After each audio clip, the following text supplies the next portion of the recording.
TVK పార్టీకి support చేయడంతో కాంగ్రెస్కు డీఎంకే వేరే రూపంలో శాఖిస్తోంది. డీఎంకే కూటమి నుంచి కాంగ్రెస్ వైదొలగడంతో ఆయా జిల్లాల్లో పదవులు పొందిన కాంగ్రెస్ పార్టీ నేతలను డీఎంకే తొలగిస్తోంది.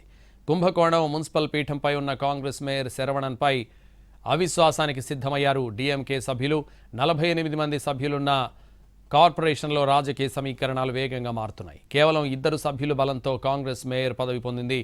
రాజీనామా చేస్తారా లేక పదవి నుంచి తొలగించాలా అంటూ డీఎంకే అల్టిమేటం ఇచ్చారు.